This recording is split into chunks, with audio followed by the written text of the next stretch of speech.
Welcome to another Unwinding with Fiber and Fabric and Countdown to Christmas 2021. Today I get to share with you a whole pile of crocheted critters. Now, most of the people in the crochet world know that there is a wonderful, fabulous trend of making tiny crocheted animals, creatures. The Japanese, I believe that's where it comes from, Amigurumi phase. I apologize if I am pronouncing that incorrectly. It has swept the world these last number of years, many years now.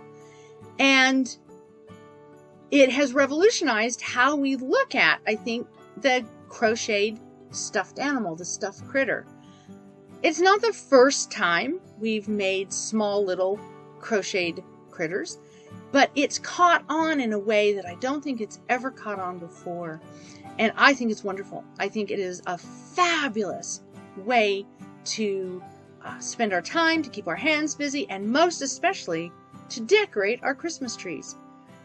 So, if I go back now, though, about 40 years, maybe even a little longer, but around 40 years ago, my mom kind of got into this craze before it was a craze here in the United States, before anybody really had heard of it here. And the reason she ended up getting into this little crocheted ornament was because of a kit that she received. She may have purchased it. I wouldn't be at all surprised if my grandmother purchased it, because my grandmother loved crochet and she loved buying kits from certain online catalogs. But sometimes the kits were a little too fiddly. And I say that with a little bit of a chuckle, because she was a woman who can make the most elaborate, gorgeous doilies. But when it came to certain things, she did find them a little bit fiddly. So, my mom made these. However she came about having the kit, my mom made a little set of crochet critters that you might recognize from a certain children's programming. Starting to recognize these guys? Maybe if I showed this last one, you will know. Because who doesn't recognize, even in crochet form, Big Bird? I'm not quite sure why Big Bird has one eye that's bubbling out more than the other. But these little guys have decorated my Christmas tree since I inherited them from my mom. And before that, they were always a favorite on her Christmas tree. Little crocheted critters. Whether you do them in a kit or not, that doesn't matter so much as just having fun. Now, I mentioned that my grandma, she loved to make crocheted stuff. And in her home, we had crocheted Christmas stockings that held candy canes. And I believe this is the one that I have of hers that she made, and it has a nice little rounded toe. This is me trying to figure out, without a pattern, how to duplicate it. You notice it doesn't have a rounded toe anymore. I had a little better luck with that. So my grandma, she used to do things like this. She liked to put little candy canes on the tree. Way to use up her yarn scraps. So they're not really critters, but they are certainly fun Christmas tree ornaments. Now, I have been open about the fact that I have learned how to crochet at a very young age, but did not start using any patterns until I was much older. The same thing with knitting. I just made things up as I went. In fact, yeah, I'd make things up as I went. But a few years ago, before my kids went, or it might have been before my kids left home. It may have been just the year before, or it may have been right after. A few years ago, though, I decided I was going to challenge myself, and I was going to learn how to read a crochet pattern.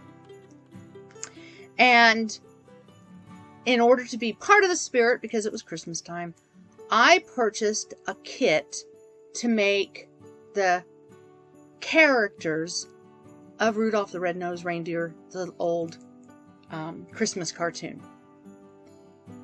And I sat down, and I figured out how to make, following the pattern, Santa Claus.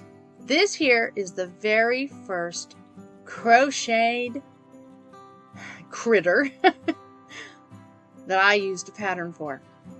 I learned so much following that simple instruction book that came with this set. And I absolutely adore having him go on my Christmas tree. I don't think they were designed to be ornaments, unlike Big Bird here was. Big Bird has no body, which is funny because, I mean, yeah, they're Muppet puppets, but Big Bird himself had a body in Sesame Street. Big Bird was designed to be an ornament. Santa here was just a little stuffed toy.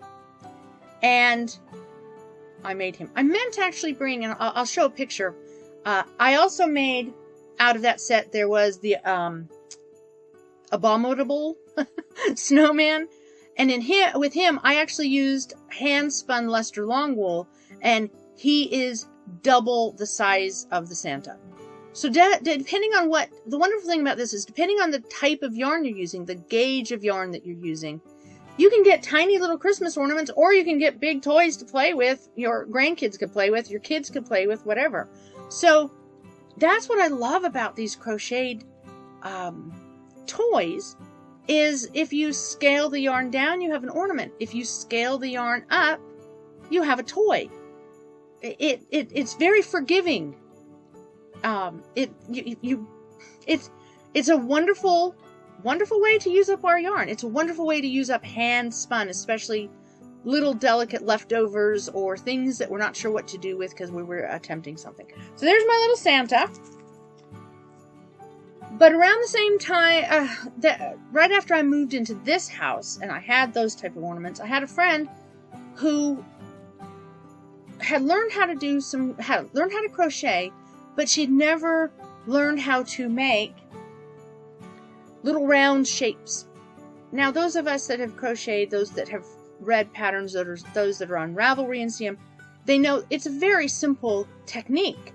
But for somebody who is trying to learn it for the first time, one of the things I ran into is there weren't a lot of really just simple, unintimidating patterns out there. Because, sorry, I think I have, this little guy has a lot of Angora in him. And for some reason, I think when I picked him up, when I was getting everything set up, I must have got some of the fluff around my face because my nose itches. I'm not allergic to it. It must just, the fibers are just very fine. And so I think I have fluff on my face again.